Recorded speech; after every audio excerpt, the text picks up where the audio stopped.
We're here with Richard Haas, who is one of the most renowned artists for a style of art called architectural illusionism. And Richard, can you tell me a little bit about the history of architectural illusionism? Well, it began, with the Greeks and the Romans. We don't have any evidence left from the Greeks. That's mostly been lost. But when we started to find in the excavations, in Italy especially, like Pompeii, and in areas around Rome, there were these incredible painted interiors of palaces, of even more smaller homes. This influenced the Renaissance. Can we talk a little bit about this and how you came to come up with this concept? Well, this piece, if anyone drives on Riverdale Avenue in Yonkers, might seem familiar. It was done about 10 years ago as part of 3 large walls that I did in that area.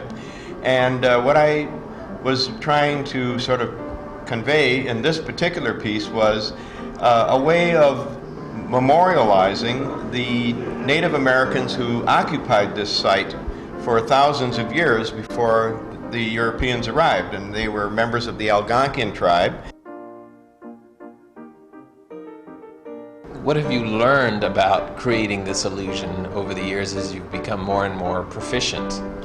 Well, what we know in studying especially the long history of Western art is that perspective was a great invention. And if you add to that, chiaroscuro, which is light and shadow, combined with the sort of rules of perspective, you can fool the eye in many, very convincing ways. This really took off for you in the 80s, and you have murals all over the country. So why don't we see some of the examples of some of the other work you've done for various cities?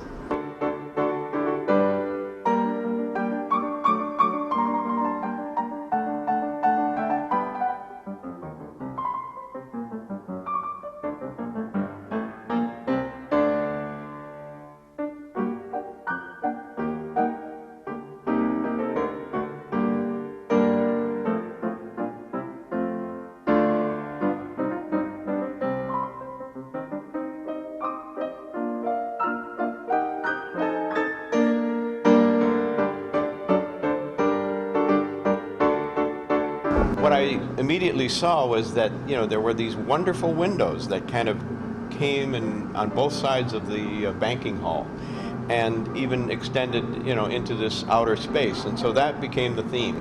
And then as I looked at them and I looked back through the windows, I saw that there was a way of seeing through layers of space outside. And of course what you would see outside is not the existing conditions, but the history. What was here in this area in the 1920s and up through the 1960s.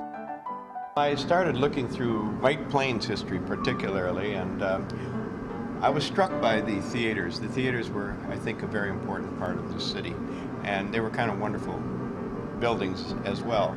So I thought, well, since I had the Keith Theater and I had the Colony Theater, and they kind of formed brackets that one looked at the other, they became the 2 outside pieces. And then in the center, because it was so prominent, was the county courthouse. And the county courthouse, of course, was here until they tore it down in the early 70s to build the shopping mall. This is a maquette, the original maquette for the Westchester Art Council mural that's now being done outdoors. So tell me a little bit about this process in designing the mural inside at your studios and then putting it on the wall. How does it work step by step? Well, the first thing is Richard provides us with a design referred to as a maquette. And from the maquette, which is about yay big, we transfer the work onto the substrate, which then can be adhered to this exterior surface.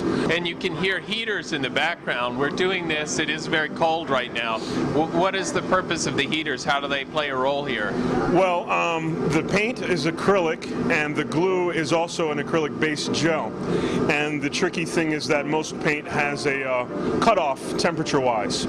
So we need the heaters actually to keep the paint and the glue wet. I think there are a total of 60 outdoor murals that I've done around the United States now, and probably as many interior murals as well, is that I'm always discovering from place to place that there's something special about the history of an area that maybe isn't even always known to the people who live there, and I'm trying to sort of slowly unravel or reveal that history and find a way of locking it into a specific site as best I can.